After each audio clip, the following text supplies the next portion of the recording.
morning, good morning. Welcome to TARTLE Cast. Jason and I want to riff on some things over here. He walked in, he said something. What'd you say, World Bank? Yeah, we could talk about centralized banking, Yeah, the fiat currency, and great. Give me up. how Bitcoin is the most intelligent money system we've ever had. But we're not going to talk about that. Until we will do a podcast on that. We got to get those fees to drop a little bit. I'm working on getting this guy that he wrote several articles and has been on a bunch of podcasts. I think we'll be able to get him. We've been reaching out to him on Twitter. But he wrote about anthropology in the sense of how we use fire and how we've used missiles, whether they're bows and arrows or whatever, in the ability as these tools of energy to be able to capture that, whether it's a hydraulic, water, or whatever Energy it may tools. be. Yeah, but we've always took these things as humans and then built them upon something greater. As he talks about with gold. You know, I mean, you could take all the gold in the world that's ever been mined and you could put it in 2 Olympic-sized swimming pools. It's pretty awesome. Yeah, so it's a scarcity commodity. That's why it's so important. And we used to be based off of it. Now we just print money for free. Yay. Monopoly money. That's what it is. Yeah. People don't realize it. And then everyone's like, we need to benchmark ourselves against the USA. Don't benchmark yourselves against us. No. And so then you create inflation, and we know what inflation does. Inflation forces people to take shortcuts because if you're a winemaker and you've been selling this bottle of wine, he talks about this for $20. Yeah. And then inflation hits, so now you have to sell it for $40. Yep. Well, you have to make that choice. But what's going to happen is competition's going to cause you to want to keep it at 20. Yeah. But inflation's making you sell it. So are you going to lose profits and keep it at 20? No. So it creates a third option. And this is where the governments don't realize this with corporations. It creates an option to go with less, better materials, cheaper water, cheaper grapes. Yeah. And so now you make the label fancy because that's cheaper to make the label fancy. But the quality of everything else the quality drops. Precipitous drop-off in quality. That's why free market is so essential, and that's why these decentralized cryptocurrencies are so important. That's why they're important. That's why we put a free market into TARTLE, too. Mm-hmm. What are we going to create? Inflation of the pricing of your data and just make it worth less and less and less over time? No. You know what's always worth money? You know what's always worth more than gold? Information. Yes, information. It will always be that way. And that's what I'm gonna tee you up with the story, and then you can talk from there, because I think this is very, very important, and people do not realize this. So if you went to a bank and you went and got a mortgage, right? We've talked about that before, whatever. Yep. And so you quickly sign the papers because they have the sign here little tabs. They even have it purposely where you don't read. Yeah. And so you just sign here, sign here, sign here, sign here, sign here. And you do that in hopes there's kind of like a trust, like the bank has been around for a long time. Yeah. You know, and you're pretty much because you're not reading any of it. So you're pretty much trusting the bank to do the right thing when you sign for that mortgage. Right. So you go through, you sign the 100 forms that they have you sign. I don't own the house. They give you a huge stack. House. Yeah. They give you a huge stack. Then there you go. They actually don't even give you anything. So in 30 days, you're having fun. You've bought furniture. You've done those things. You get a knock on the door, and the bank's there at the door, and they're like, "Excuse me, we have some installers here." They're like, "What do you mean?" He's like, "Well, the cameras are going in, the motion detectors are going in." Yeah. Oh, cool. Does this come with an alarm or something? No, this is for us to watch you. That's awesome. Did you remember when you read the paper? Yeah. Remember that? Remember when they just slid that right in there that they want to protect their asset? It's yes. not really yeah. your house because you got a mortgage on it. Yeah, exactly. Remember that? So people are like, "Oh my God, this is horrific." You know, now the bank is watching me. What's horrific? Every move, everything that I do, the bank is noting, and putting it in a log. Great. How long would that bank last? How much of an outrage would people have over that? So let's say in 30 years, you finally pay the mortgage off. Let's say you dealt with the cameras, you dealt with everything. In 30 years, you paid the mortgage off. Wow. You have a piece of paper that says you own the house. Right. But the bank turns around and says, in that contract that you signed, it says in the contract, what you originally paid, net zero is fine. But any type of extra things that you did on the house when you went to Home Depot and you built the porch in the back and that created $5,000 more value. The house has gone up over these 30 years. It's worth double the value. Well, we get to keep all of that value. Oh, we get to keep the appreciated value? Yeah, we get to keep it all. Yeah. And that was in the contract that you signed. That's great. But you own the house, but I don't own shit. So this is where I'm getting to. I want people to understand that data is property. Yes, just as much as that house is property, so is data. You know what? Thank you very much. Because if you look at the house itself, they don't really care about the framing of the house. They don't really care about the physical asset. They care about what the perceived value is. Yes. Informatively against the market. They don't really care about the house. There's no care. It's all about what is being read. It's the information. Is this informative value increasing or decreasing over time? And they're worried about the logs of you being inside. How do you keep that house? Do you keep insurance on it? They don't really care what the insurance company is, who's the guy that framed the house, none of that. But why are these big tech companies allowed to come in and basically put cameras in your house? Because you have a phone, so they're tracking every single thing you're doing. Yeah. You sign away those privacy agreements. So you sign your privacy away, which is your property. Your data is your property. Right. Period. That's been proven in court of laws. And we're going to get more of these. Supreme Court's going to have to decide on this eventually here in the United States. They're going to have to come to TARTLE and be like, hey, you're going to have to force your people to use TARTLE. Yeah, exactly. So because we don't have to force anything. It's a free marketplace. No, you're exactly right. No, I'm just saying, like, you can't do anything. No, when I say your people, I'm talking about the business. Yeah, the business. Yeah. You have to buy your data through corporations. Yeah. So why are we not in an uproar when we have corporations? Not only, you have these, and I'm not going to pick on any of them, but you even have these DNA companies. You're paying we've talked about this before, you're paying $99 to get this. They're turning around, taking your data, which is you just paid $99 to give them thousands of dollars. In value. Of value. And then they're turning around and taking your property without your permission. Mm-hmm. Well, you kind of technically did when you signed the privacy agreement, didn't really look at it, and then turning around and selling it to third parties and making money off of you. What if a bank did that? What if somebody did that with your car? They do it all the time. What if they said, every time your car's not in use, we have a driver that's going to sit there, that's going to Uber to make us money back. Yeah, we're going to use your car while you're not using it. Yeah, but when you can use it when you want to. Yeah. We would be in an uproar. You don't value the asset. Well, we know what the value is. We'll do it. You don't value the asset. Yeah, that's the problem. You know what this reminds me of? You say, why aren't people in an uproar? Why wasn't the UK in an uproar when they put in CCTV everywhere? Mm-hmm. I can walk around London and there is a freaking camera in my face 24/7. No one was in uproar about that. It's just out there all the time. And it's this small select group that people would call anarchists that are like, these people are, they don't want the security. They don't want the control. Are you kidding me? Just because I was born in the country, not through my choice, I just happened to pop out, roll the dice, probability. Now I'm here, that my rights are stripped and you guys get to just film me all day long. Think about that. I get born into the Big Brother show and I get no choice out of it. Where's the free will? Born into the Big Brother show. Is that no? That's what that's it so is. true. Tell me I'm wrong. There's no, but that's just the problem. There's no free will when it comes to someone creating their data. And do you mind looking up property? I want the definition of property because this is a very important word. Wait, property with what? The IRS? Well, let's not get into that. Yeah. I went over. So we have to pay. Let me explain this. So we have to turn around. So they get to print money as much as they want. It costs them how much to print money? Nothing. How come we can't? We print turn money? around and we work for that money that they print for nothing, and then we have to pay our taxes in what? The money that they printed. Yeah, we have to pay. They got for nothing. Wait a minute. We have to pay our tax money. We have to pay our tax bill with after-tax money. That's effed up. Think about messed that. Up. Property, a quality or trait belonging and especially peculiar to an individual. Is that not data? Yeah, of course it is.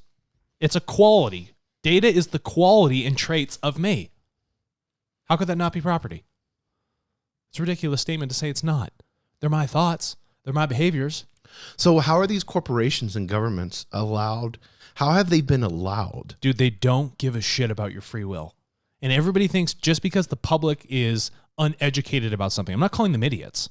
They just don't know. They're unaware of the evolution of how quickly things have grown.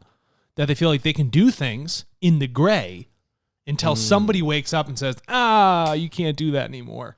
And so that's what they're hoping in, to be able to make profit. How long can we make profit before something happens? But they're making profit off of this data. This is why TARTLE's so important. They're making profit off of this data, and they're giving you nothing in return. There's nothing in return. They're not giving the world anything in return. Because even on social media, which you may value that as your time, you go to Instagram, you're creating that data and making that. If no one posted pictures or put stories on Instagram would have been defunct yesterday. They're not, and this is very, very important. And when we look at morals, when we look at philosophy, value is everything. Yep. So whenever I'm giving you value and you're giving me value back, that creates a trust and respect. It creates balance. Yeah, it creates balance. Equanimity. Yes. Yeah. Right? And so if I don't have that, then it's worth nothing. If everybody said, I don't want to be on Instagram tomorrow, do you know how much their profits would drop because they've no one to advertise to? Oh, yeah. People would be like, they could literally, how long would they last with them? I mean, maybe 90 days. Shut them off. Yeah. If everybody said, I'm going to take 90 days off, yeah, that's what would happen. That's what the profits would do. That's why they've had to have these psychologists and these people that come in there They want to addict you because their biggest risk is that you don't use it. Yeah, it's the same as, this is the same protocol that they did a long time ago with cereals. When's the last time Instagram? With sugar and you know, they know that salt and sugar is addictive. Yeah, so like, how do we make digital technology They have people that are at these food corporations that are sitting there all day long. This is proven. You can go online. This is a conspiracy. And seeing how they can make the food more addictive. Would you not think that at social media, at Facebook or Snapchat or any of these organizations, that they would not hire people that would say, how can I keep people on the site? Time on site. Dude, that's a great question. How when's the last time Instagram came out or Facebook and they said, yeah, we gotta do something about our oceans dying? They ever say something like that? Have they ever directly come out and say, oh, we gotta do something about human rights? No, of course not. They don't respect your human rights. You know, it's ridiculous. Yeah, but you feed these people value that offer you no respect in return. Would you go into a household and sleep there and live and eat there all day long and people don't even respect you? They don't care about you. You're just a dollar value in there. They're just collecting rent off The worst part about it is you're giving them your property. I know, it's your property. You're handing over your thoughts, emotions, behaviors, everything. So they Here's my car. Here's my house. So they can look at all of it and then retune an addictive pattern right back to you. Come on. They're using you. Think about all the other companies that are collecting data on combine tractors and stuff like that. They're using farmers for their benefit. It doesn't benefit the farmer. It's only so John Deere can make an extra mint. You know? And we've allowed this, and it's time for humanity to step up and say, we are not going to allow this anymore. It is our property. Data is our property. Right now, it is the latest and the greatest in the fourth industrial revolution. It will never go away. All these companies and governments are looking at how can we get more data? How can we get more data? They're building AI machine learning. They're using this to take advantage of you. They're using as it an for individual. control. And we're going to talk about this. And we're going to get into, and this word is very, very important. I encourage people to look this word up, and I don't want to get, we're going to fix and have another episode. Is sovereignty.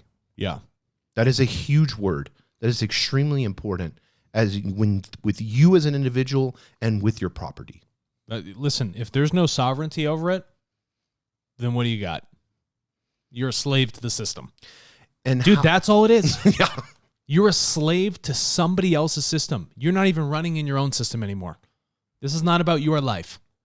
It's about helping some sort of business that is making money off of something that is just printed freely all day long. But it's a farce. I want to close it out in this, though, and I want you to speak to this. I don't want to close it out yet. I'm not done. I want to talk about a company. We're talking about like cameras. But and you stuff can't like blame. You can't blame Facebook, Snapchat. I don't blame them. You can't blame them because it's evolution. Yeah, I don't blame them. It's unfair. It's unfair if they have.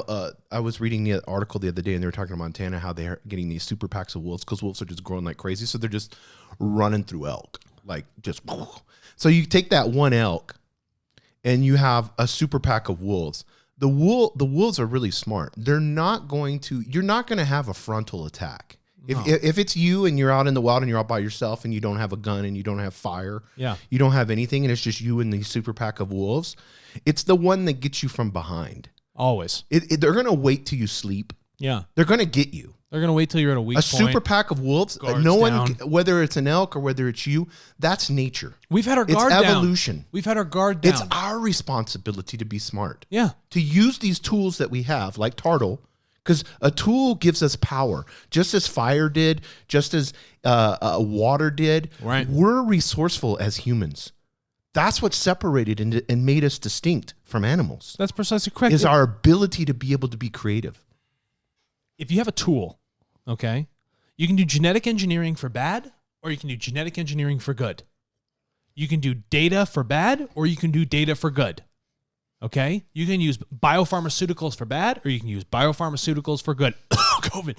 You know, these are the things that you can do. The question is, what do you want to do with the technology? Technology is essentially agnostic. It's the human that's using it. It's the human that's designing the algorithm. We're the one that's profiling people. We're the one creating chemical warfare.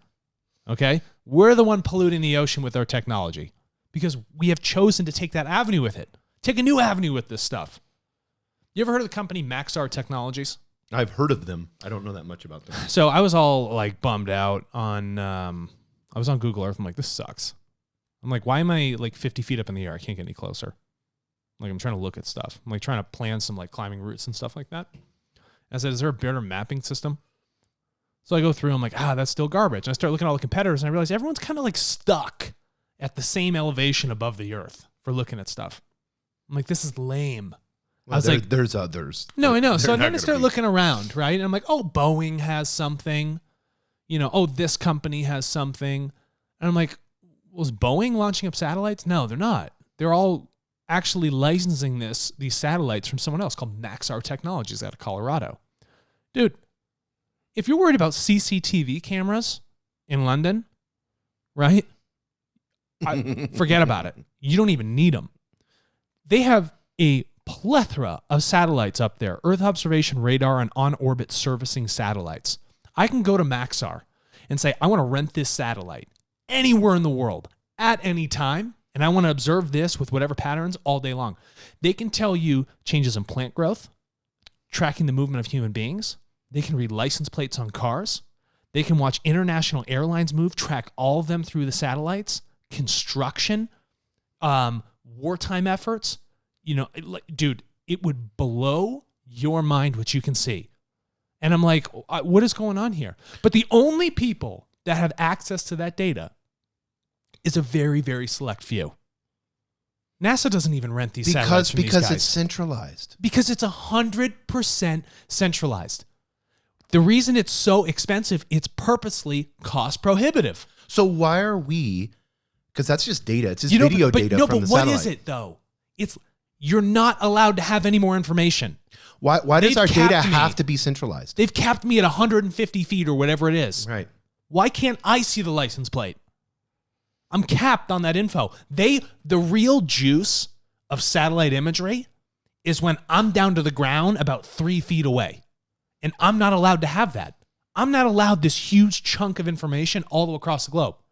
You give me this top-up bird's eye view, but I can't go any further. That's only for a select amount of people to have the biggest resource in the world, and that's that information. Well, then you get into competition because now you've got Russia has that, you know, China, the superpowers have these. But I'm saying you got to eradicate that. Yes. Give that to people. Right. Imagine the analysis. It makes a level playing field then. Think about the guys on Google Earth, you know, those conspiracy guys that are like, oh, look at this base I found. You know, good for you. You're using crap satellite imagery and you still did good research. Yeah, right. Imagine if you give the world access to all of these things where they're like, look what we can find out for ourselves. And it just eradicates all this nonsense. Well, when we talked to, you know, the great professor at Avi Harvard, Loeb. and he talked about how much data that telescope, and it's going to be decentralized. Yeah. So we're going to find amazing discoveries from that. You want to know why? Because everybody gets access to looking at the telescope data. Yes. You know, but what's ridiculous? Why is it that we're allowed to look up at the stars, but no one allows us to look at our own Earth? What's with that? Talk about how unbalanced that is. They live in this 150-foot gray area, looking at whatever they want, tracking everything all day long. I think it boils down to and we've talked about this before, whenever you centralize things and you have a group of people that are controlling it, I don't think necessarily they're evil and, all these conspiracies with QAnon and all that stuff. These people, they're eating babies and all that stuff, whatever. Evil's a stupid word. Yeah, evil's a stupid word anyways, exactly. Yeah. There's this slippery slope that begins to happen where you begin to say, I've made it up the food chain. Mm-hmm. I'm at this level. And if we want to use the word evil, which is a bad word, I think and I'm paraphrasing here, but I think all of that is when you feel like you have enough knowledge. Yeah. And then you begin to look at yourself above human beings. Above human beings. And and that's why we have these centralized systems. We have groups of people that look at themselves as having the knowledge. Yep. And had the ability to be able to, maybe through hard work or whatever it may be, maybe being born into the right family, going through higher educational systems, and they've climbed their way. They fought and clawed and climbed their way to that top percent. And they make the decision that says, hey, we have the answers. We know what is right. Do you? Well, did the central bank ever ask me if it was okay to print money? Did they ever come to the public and say, guys, is it okay if we make our money worth less? People would have said, well, why are you doing that? Oh, because we're over leveraged in our financial system. People would be like, that's your fault. Well, people don't even realize, let's take a quick break on that. People don't even realize countries used to base their money off of gold, which was perfect because gold, you had so much and you could only print the money based off of that. Because the price of gold is really cool because it only goes off of, the mining cost is pretty close to what the gold cost is. Essentially a fixed supply here. So if it's $2,000 an ounce, it's going to cost me about $1,800 to mine it. Right. If it goes to 4,000 an ounce, then that means the labor, it's going to cost me that much more. Mm-hmm. That's why the price of gold rises. So it's Bitcoin is better, but it's a true because of the technology that we have. But gold is a true system that can be based off of. Yeah. So whenever you look at just printing money, what is that printing money based off of? It's not based off of anything. It's based off of... It's based off of a Xerox printer, dude. It's based off of them deciding where inflation's going to... If we print too much... Because you can go to Venezuela right now, and there's money everywhere. Dude, I can literally hold buckets of money like that. Yeah, in Venezuela, you can hold buckets of money. What can I buy? It's not worth Maybe anything. a coffee.